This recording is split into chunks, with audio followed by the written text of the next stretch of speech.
Welcome to the TCJ podcast, where we discuss curious, thought-provoking, and sometimes controversial ideas through the lens of biblical wisdom. I'm your host, Keith Wood.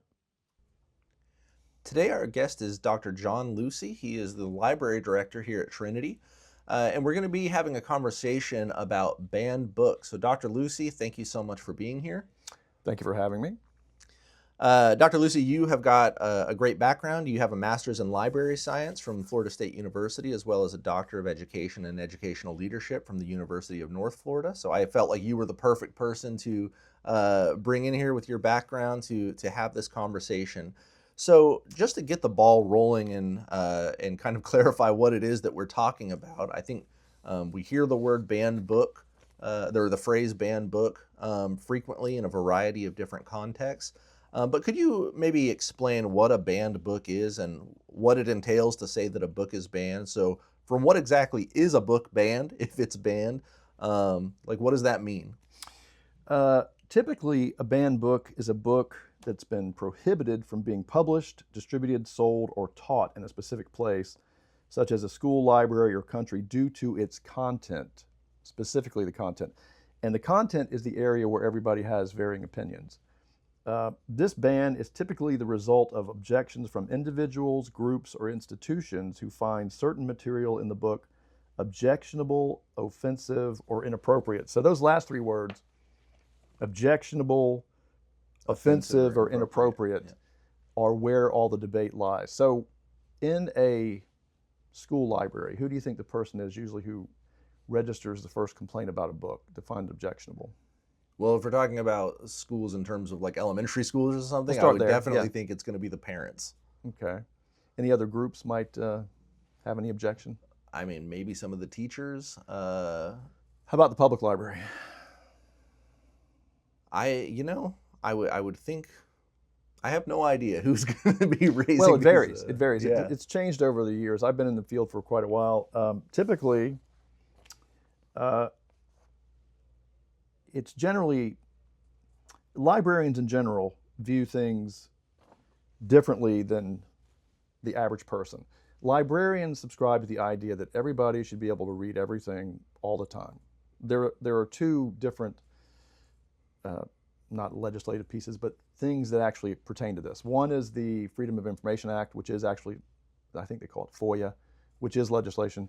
And then there's the American Library Association Bill of Rights, which talks about freedom of information. So here we have a book that's considered to be objectionable.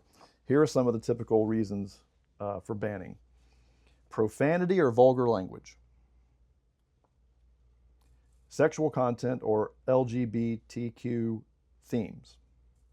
Violence, religious or political viewpoints, racial issues or depictions of racism, drug or alcohol references, and inappropriate themes for children or young adults. So the question becomes in this field, okay, if you have the American Library Association Bill of Rights, which says essentially everyone should be able to read everything all the time, and you have the Freedom of Information Act, which says essentially the same thing, how do you reconcile that with these particular issues?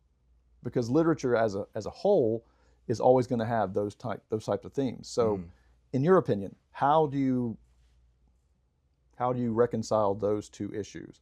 The idea that all libraries should produce information for everybody all the time, and then a challenge to a book where they might not like the content. Yeah, I mean, there's definitely going to be some judgment that's required to make that kind of decision. Very right? subjective, right. And then I think it's going to depend, I would imagine that one of the big factors is, well, what exactly is this book going to be banned from based on the decision that we make, right? As you've already kind of mentioned, there are different contexts in which a person can, what's the verb, library? Do you library in a library? Right. So access information, basically. Yeah. If you are stewarding a public library, that's going to be a very different sort of thought process and decision that has to be made as opposed to an elementary school library. Right. Right. Now, in today's climate, do you think you'd find more challenges in a school library or a public library? I think that the public library is going to be more contentious, would be my guess Oh, really? about that. Yeah, because I think that in a school, I mean, I guess it also depends on whether it's a public school or Christian school. I'm thinking more in terms of like private school. Uh, in a private school context, I feel like it's pretty easy to just say, you know what, we're just not going to let our kids have access to these at our library. And if they want to go and read that information, they can do it somewhere else. Now, in a public school context, I guess that would be probably, in my view, the most contentious, because you've got the public element, but you've also got it is still kids, who we. Well, right, and they will always bring in the same thing, which you mentioned before the broadcast here, the First Amendment. Mm-hmm. So, with that in mind, who is to determine, based on the First Amendment, what is objectionable, offensive, or inappropriate? Right. That's the issue. Yeah. So, I did a little research. Typically, the settings where they're banned are public schools and school libraries, public libraries, and entire countries. Now, Okay. here I just printed up just a few examples. To Kill a Mockingbird by Harper Lee was banned for racial themes and language. The Catcher in the Rye by J.D. Salinger was banned for profanity and sexual references. And there's a couple more here, but before I do that, those are two classic titles, To Kill a Mockingbird Mm-hmm. and The Catcher in the Rye. So, what exactly makes a classic title? This was interesting. So keep that in mind. We're looking at objectionable, offensive, and inappropriate. That's usually what's challenging to a book. So here's what makes a novel a classic. Generally through a combination of critical acclaim, cultural impact, enduring popularity, and literary merit. Mm-hmm. Okay? So that's what you generally would classify a book as a classic.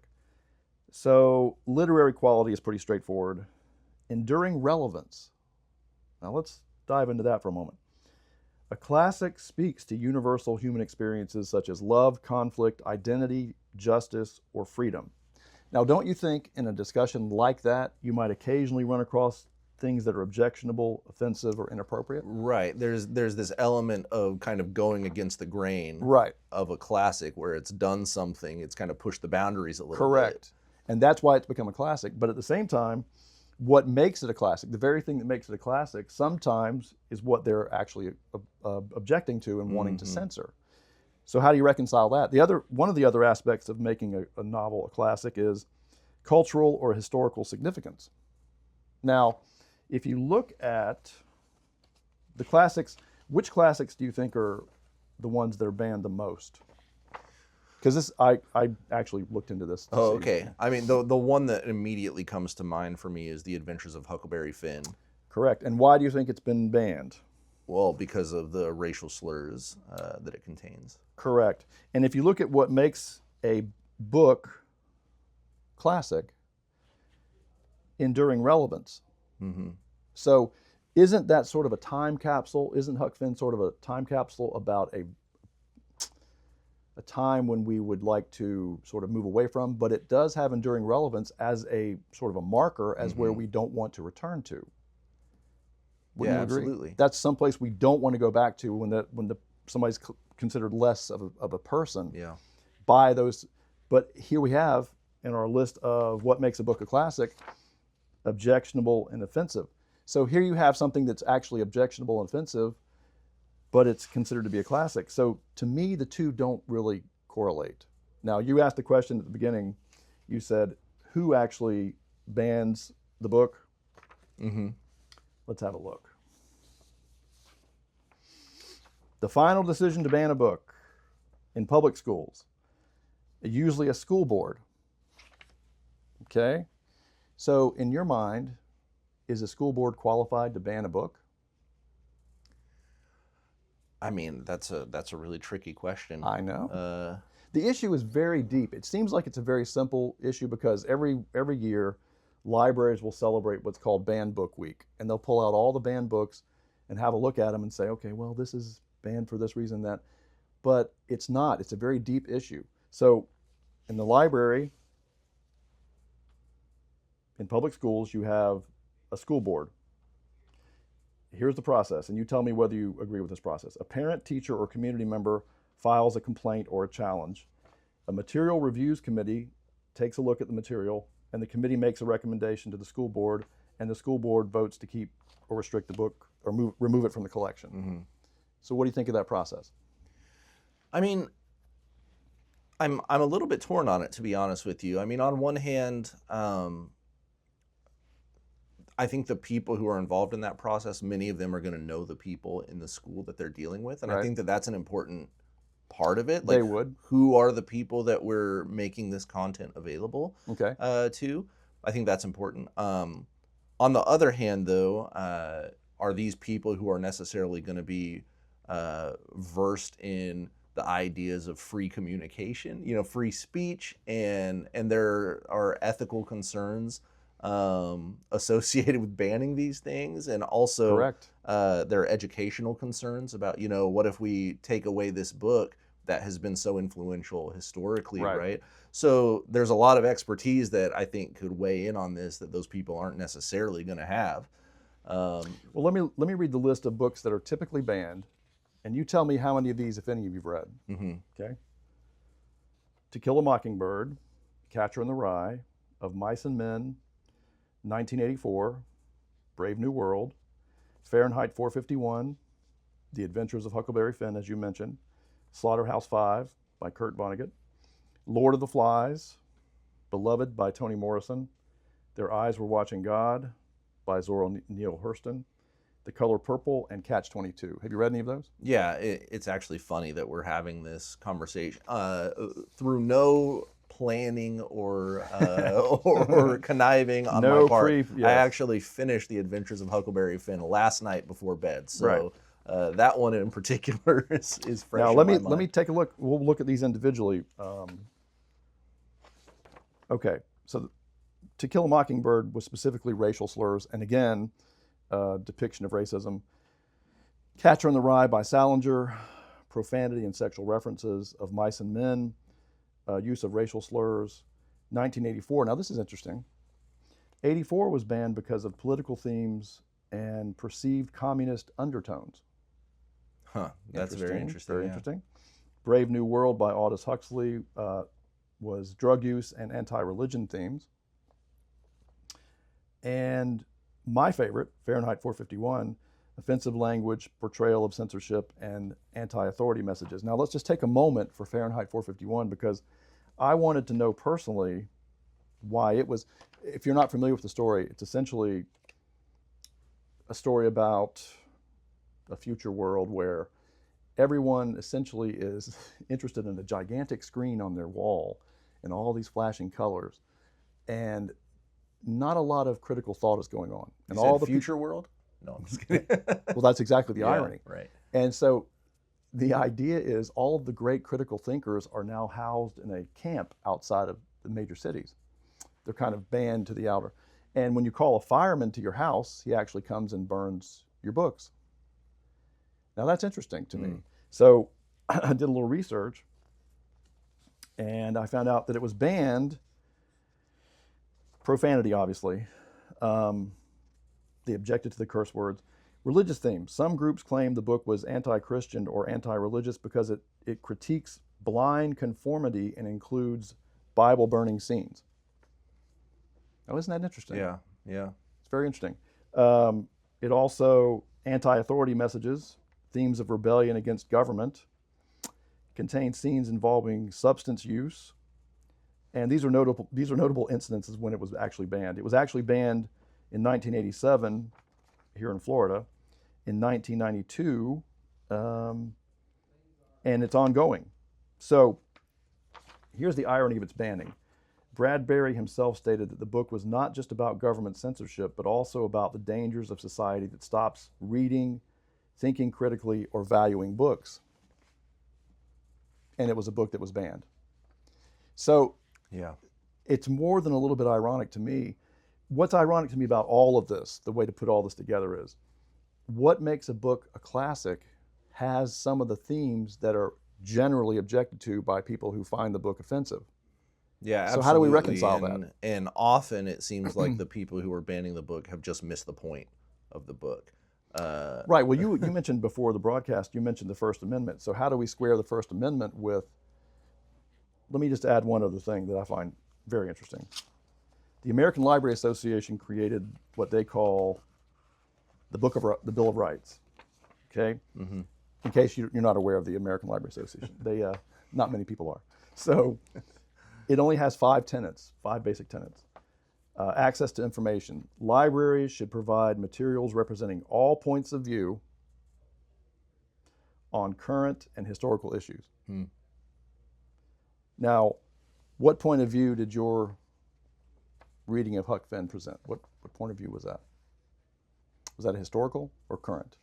Well, yeah, it would be a historical. So do you find value? The language is terrible, and there's no condoning that kind of language, but is there a historical value to knowing how things were if it's an accurate representation of how things were back then? Yeah, I think there is. My personal take on Huck Finn is that there's more than just historical value. I think that, I mean, there was actually a statement being made in that book through the humanizing of a slave, which was against the grain at that time. And so I think that understanding the book, not only for the things that it displays historically, but for the moment that it sort of represents historically, the context is also important. Right. The context is the key. So, number 1, access to information. Number 2, no censorship. Now, this is from the American Library Association. This is what they consider. Libraries must resist efforts to censor or remove materials based on the ideas or viewpoints they present. So isn't that exactly what banned books is? They're actually trying to remove them based on the viewpoint they represent? Yeah, absolutely. So how do we square that with the Bill of Rights, the Library Bill of Rights? This is why it's so intriguing. Number 3, equitable service. Libraries should offer access to all individuals regardless of age, background, and beliefs. That's good. 4, privacy. Library users' rights to privacy and confidentiality in their use of library materials must be protected.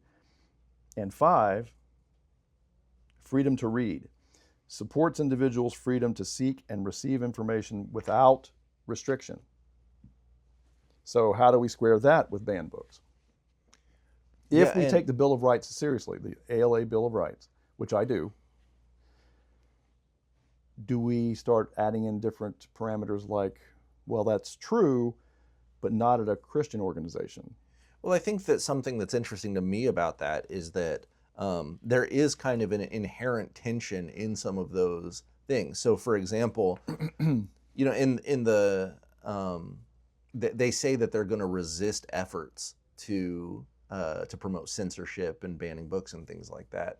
But at the same time, they're going to basically allow all material to be read. So what if you publish a book on, you know, why we should censor and ban books across the board, right? Exactly. Well, is this something that the library should welcome or should it resist, right?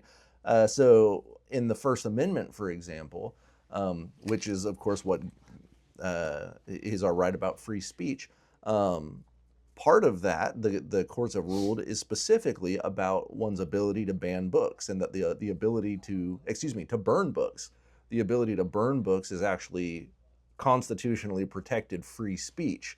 And so there's kind of in having a right concerning free speech that seems to entail a right to combat speech of certain types, which is kind of an interesting tension. Right, that's a very good point. And which one would you find more objectionable, burning a book or banning a book?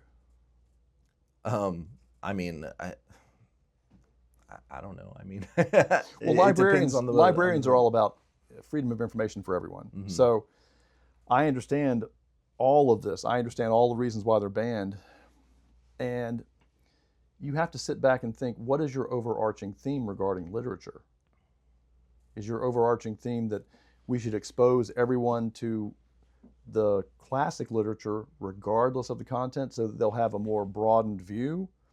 Or should we narrow that view down to where they can only be exposed to what we want them to? Let's get back to who decides. We were looking at, in public schools, a school board. So let's move to school libraries, which that's relevant to me. The final decision maker is often the school principal, the district curriculum director, or library media specialist. That's me. depending on district policy. The process is a formal challenge. A review committee may convene to evaluate the book, and based on recommendations, the principal or superintendent may decide to escalate to the school board. So I've been in libraries before over my career where we had a banned book week one week, and we showed the banned books, and that's what I wanted to. And you're saying this is okay to mention the Streisand effect. Whatever you want. What happens is when you show the banned books, and you naturally, human beings are naturally curious. So when you do this, it creates something called the Streisand effect. And this was actually new to me, the Streisand effect. So the Streisand effect is a phenomenon where attempts to suppress or hide information only draw more attention to it. Yeah. So when we would do the banned books week, suddenly the students were more interested in. So depending upon your perspective, it makes you ask the question, well, are we doing them more harm than good? We've brought these banned books out into the light. You see what they are, what they're about, and now the Streisand, and here's why it's called the Streisand effect. It comes from an incident in 2003, and you may know Barbara Streisand. Yeah, of course. She sued a photographer to remove an aerial photo of her Malibu home from a public collection intended to document coastal erosion. At the time, the image had only been downloaded 6 times. I mean, she knew about it. Two of which were by her lawyers, right? However, after the lawsuit, the image was widely circulated online, media coverage exploded, and thousands of people who previously had no interest in the photo now viewed it. So it's the same with banned books. You have the banned books, and what is your general opinion as a parent? Do you see any books on this list that you would prohibit? You've read Huckleberry Finn. Would you allow your daughter to read Huckleberry Finn? Yeah, I mean, I would say that I want to get my daughter to a place where I can talk about virtually any literature. Now, I mean, I would still say that there are limits to that in terms of there's some material that is just out and out explicit that I don't personally see value in reading that kind of material. But in terms of the actual ideas, I hope that she can get to the point where she can hear any idea and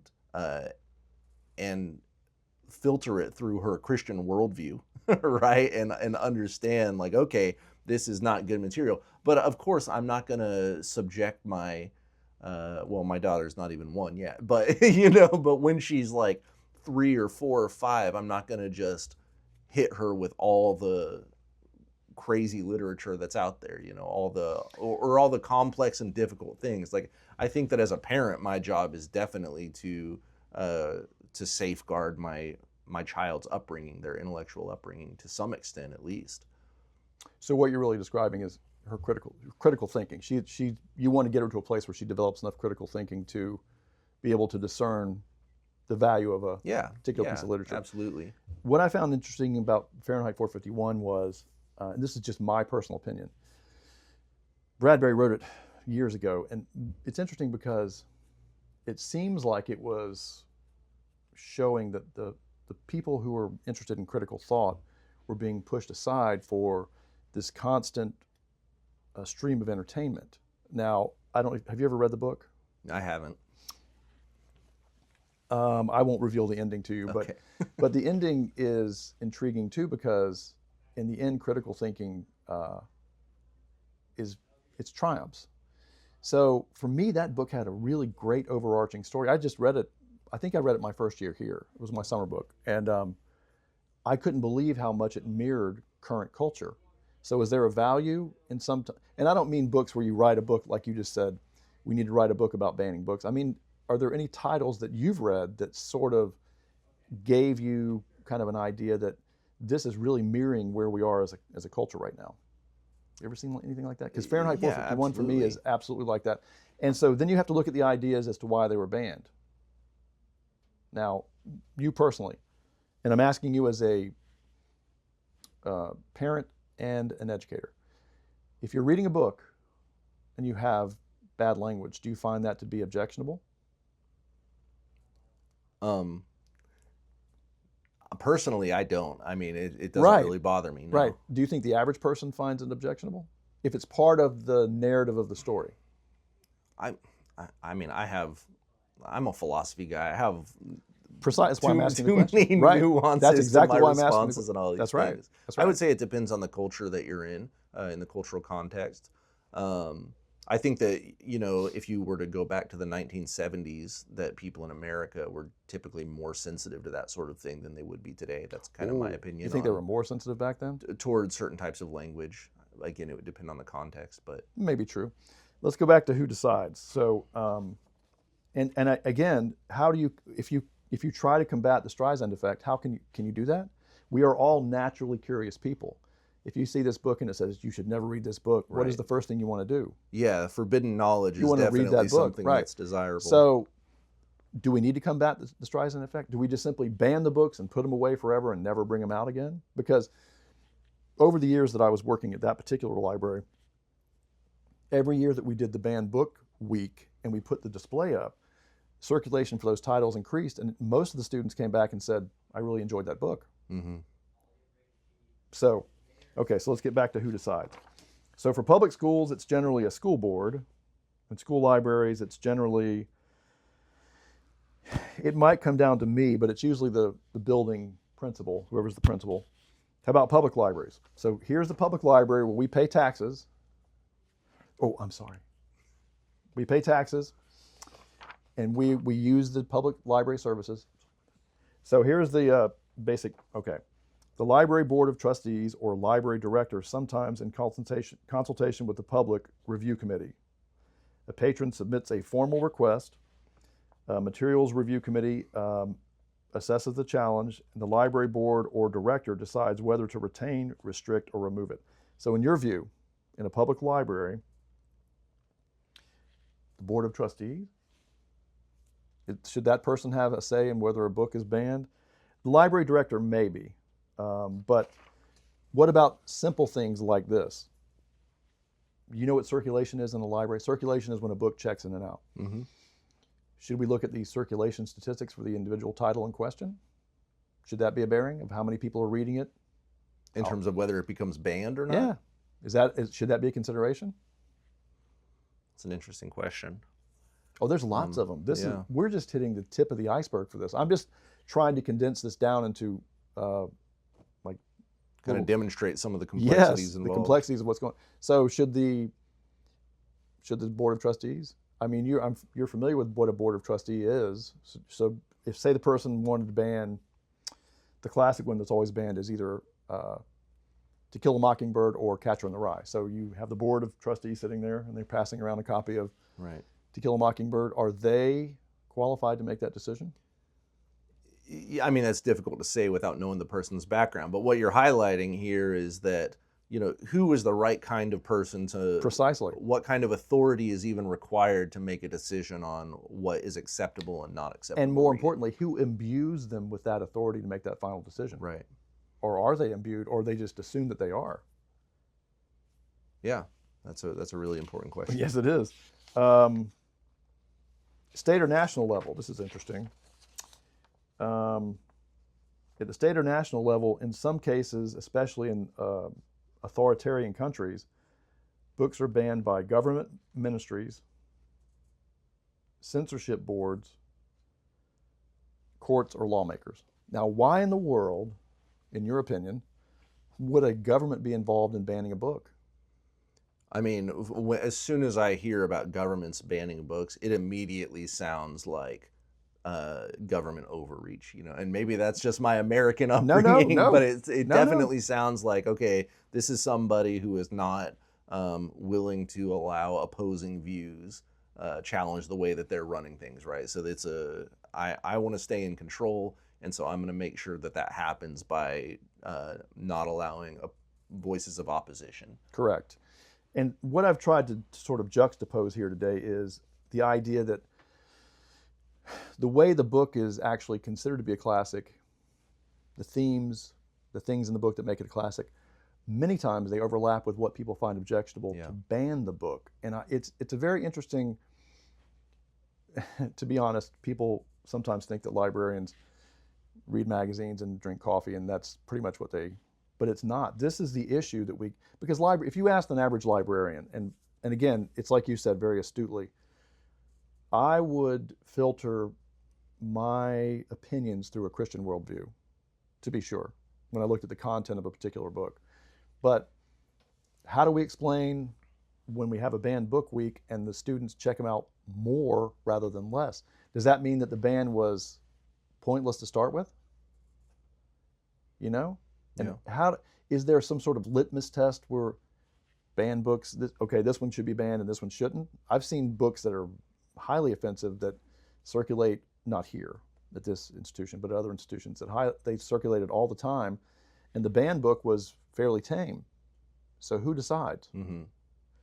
Regarding the countries, Well, it's not only who decides, it's also suppose that we have information that we agree is definitely objectionable, right? So suppose that there was a book that was submitted to the Trinity Library and it was just all about, just overt sexuality and, erotic stuff going on and anti-Christian and all these things. And that's right, all it was essentially just filth, right? right, basically, which does happen.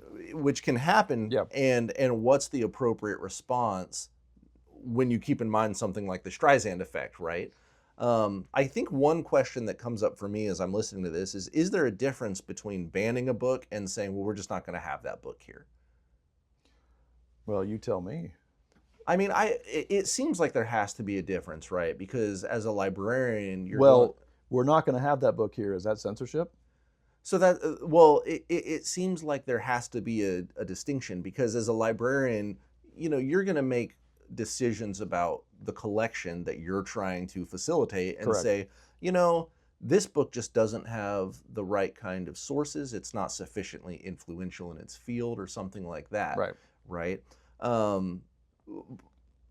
And so there's a reason why you would choose not to have a book in your library that seems like it has nothing to do with wanting to prevent information from getting out. It's just like, hey, we've got limited space on our shelves. We're just not going to have certain Well, books that's here. actually a very big one. When it comes down to square footage on the shelves, linear square footage, you do have to make those decisions. Because if you look at a collection, and I don't mean to be, but if you look at a collection, a library collection in general, it's a living, sort of breathing thing where you have to constantly update it. It does curricular support, obviously, but it's also, you have leisure reading, sports, you have theology. So it has to constantly be in flux and be updated and weeded. So how do you decide? And I don't want to ask this question of you because I know you and your background, but I'm going to ask you. So book banning's been around for a long time.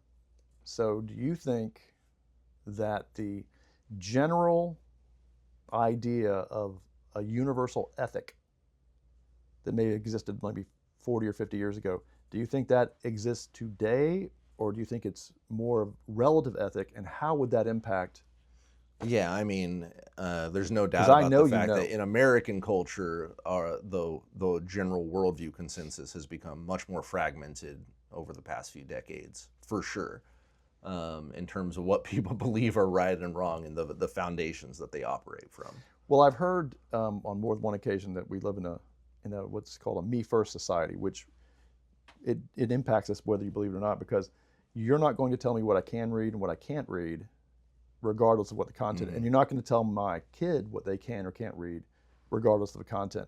And so is that harmful, or are they subjecting them to, because you with your daughter are going to make sure that you train her in a way that she can critically think and she can look at the literature and decide, this kind of works with my paradigm, this kind of doesn't. So yeah, and I mean, the parental one I think is a little bit easier, because God in the Bible just so clearly lays out that you have all kinds of responsibilities to raise up your children in the way that they should go and things like that, right? God has instituted other authorities in the world, governments. Although when I read the scriptures, the roles of government seem to be more about, one, punishing evildoers, protecting the citizens from foreign invasions and things like that, right? I don't offhand know of biblical merit for, that book seems like it's going to be harmful go. to the, Right. the thinking Right. of my country, right? So the question of who should make that kind of decision for society is tricky. But at the same time, I'm also aware of, there's a journal in the philosophical world that specifically promotes controversial papers. I don't want to say the name of the journal because I actually don't want to promote it. Oh no. And some of the things would just be so incredibly awful that it's like, I really don't know that we need a platform for some of these ideas. But at the same time, do I want the government to step in and say, this journal needs to go away? Like, ugh, I'm also uncomfortable with that. Well, exactly. And of this list, the list of who decides, the one that's most common is probably school libraries, where parents get upset about content and they contact a representative group to represent them in the process. And the books will sometimes wind up off the shelves. And you will, without fail, usually see the librarian say, we shouldn't ban this book. Now, I'm not saying that all librarians want all the offensive content to be on the shelves, but they are more sort of aligned with freedom of information and the ALA Bill of Rights in terms of. So let me read those Bill of Rights again since we are discussing this. Very simple. Access to information, no censorship, equitable service, privacy, and freedom to read. So number 2, no censorship, and number 5, freedom to read, would seem to suggest you shouldn't ban anything. Yeah, it gets tricky because there are some things. I think that for any type of reading material, insofar as it is actually reading material, and not pornographic material, or Right, that's right, not right, really right. reading material. Right. I could probably make a case that there is some that you could glean benefit, even if it's a bad argument or an argument for something bad. You could use it to show Right. some good thing. But there is still, in my mind, a tension there of, well, just because we can use this for good, does that mean that we want to give this person a platform to go ahead and spout all of this stuff? Well, you never answered my original question, and I don't mean to put you on the spot, but would you be supportive more of burning books or banning books? I think that it would depend on the context. Like, I actually understand why a person might burn a book in protest or something like that. Yeah. But I also understand why an elementary school might say, we're not going to have, it's like, for example, we have a Christian elementary school here on campus. If they said, we're not going to have a bunch of children's books about transgenderism on our shelves, right? Like, I understand both of those. It would just depend on the reason why those decisions are being made. Well, I looked into those decisions and how to be made in terms of Christian educators. Let's have a look. Just some ideas. And you see if you align with these. This is how Christian educators can sort of, it's a balancing act to be sure, but this is what is suggested. Engage with discernment and not fear. And by that they mean, instead of banning or avoiding challenging books outright, Christian educators should examine content critically and prayerfully. What do you think? Yeah, I like that a lot. I think is that viable today? I think an important feature of Christianity is that truth is on our side, and so we don't need to be afraid of competing worldviews, competing beliefs. That we can actually engage them with discernment. Now, that doesn't mean that we're going to feed everything to our kindergartners. Well, right? That's a perfect segue, because this is the question. It says, ask, does this book help students wrestle with real-world issues through a biblical lens? Yeah, I think that's a very good discernment question. Absolutely. Right. Use controversial content as an opportunity to teach moral reasoning, discernment, and Christian worldview. Yeah, definitely. That's the first. 2, frame reading as a tool for spiritual and moral growth. Do you agree? Yeah, I think so. Literature often explores sin, redemption, justice, mercy, and the human condition. Deeply biblical things. themes. Even secular books can mirror biblical truths or provide contrast that sparks thoughtful discussion. You agree? Yeah, I do. I think a lot of those things are going to have to be done in a way. This whole process needs to just be kind of bathed in wisdom, in my view, and a lot of that is going to be the role of the educator, to actually know their students and know what their students are capable of interacting Right, with and and you raised a processing. very, very important point, which is Huckleberry Finn. I think it's vital that people read that and say, this is what was, and this is what should never be again. And so you basically framed it as humanizing his friend Jim, and I think that's invaluable. We should never be here again. This should never occur again. And so it's kind of rough because if you do it through the Christian lens, I think it has great value. Let me continue. So engage with discernment, not fear. Frame reading as a tool for spiritual and moral growth. Partner with parents and the faith community. Now, generally, when a parent gets there, this says communicate openly with parents about book selections, rationale, and learning goals. And I agree with that as a librarian. But usually by the time they get to you, the complaint, the challenge, they've already sort of set their minds to what they think the content is and how it's valuable. But I think that's a good approach. Offer alternatives if needed, and provide discussion guides or biblical reflection questions, which I think is great.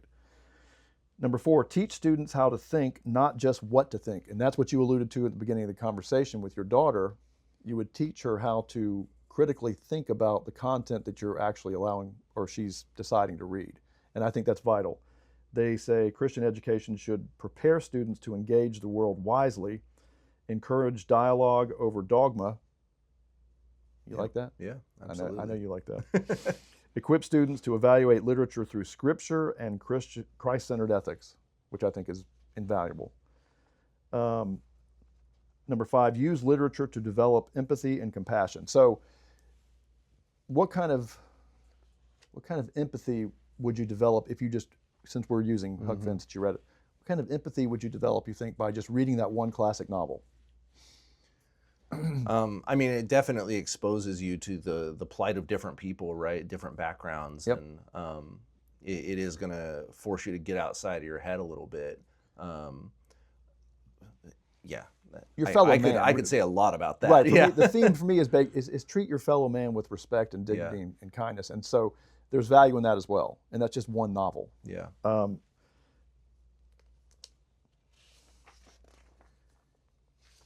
Number 6, this is interesting. Curate wisely, not narrowly. Select books that promote truth, beauty, and goodness, even if they aren't explicitly Christian. What do you think of that? Yeah. I would definitely be in support of curating those books. I guess one of the part of the question is, there might be books that don't do those things but are so influential or useful that they also deserve maybe a spot in the conversation, as kind of your interlocutor, right? Correct. Well, you hit it on the conversation. head because they go on. Avoid material that is gratuitously harmful. But don't shy away from complexity. Aim for balance between protection and preparation. And I think that's exactly what you were talking about, protection and preparation, because you're preparing your daughter to be able to filter through a Christian world lens what kind of literature actually has a place in her personal paradigm. And finally, create spaces for honest discussion. Use class discussions, journaling, and Socratic Dialogue. seminars Oh, yeah. to explore tough topics in a respectful, faith-centered environment. Frame all conversations with biblical principles like justice, humility, truth, and forgiveness. Now, what's your take on that? Can that dialogue occur? Can we have that kind of dialogue when we're talking about books that people find objectionable or they find them to be offensive? Can we have that kind of meaningful dialogue? Yeah, absolutely. I think that, the more that we talk about this, I've just seen more and more how many different facets of this conversation and the processes involved just do require so much wisdom and discernment. I think that in my own education, the experience that I've had is the farther along I got in my education, the less and less I read things that I agreed with. Oh, that's very. When I was working on my master's degree, it felt like for every one paper that I agreed with the author, I had to Right. read 10 things that I was just completely diametrically Right. opposed to and kind of thinking through. But if I had been exposed to that material, when I was a middle schooler, it would have just, I don't know what it would have done to me, just wrecked That's a very good point. my perspective on That's a things. very good point. So, are the Um, parents who raise the objection in middle school, are they afraid of what you just described might happen? Yeah, I mean, I think that there's definitely a place for that, and I don't think that I can overstate enough how important it's going to be for parents, of course, to know their children, know what they're capable of, Right. and come alongside them in their learning path. And the same would be true of teachers as well, that they have that responsibility to know and be responsive to their students where they're at. Dr. Lucy, I think we're probably out of time, but I've really enjoyed talking to you today, and I appreciate you coming in and sharing a lot of biblical wisdom in terms of how we can think about the literature that we're intaking and that we're also Well, may I leave you with one question? absolutely. Who is qualified to decide? That's the question. When it Yeah. comes to banned books, who is qualified to decide and why are they qualified and how? Yeah, that's a great That's the question. takeaway. I think that you've given some helpful tools in thinking through that question, but we'll leave it to the audience ultimately to decide for themselves what they think about that. Thank you again for being here. It's been a fun conversation. And to all of you listening, thank you for being with us. I hope that you'll join us next time.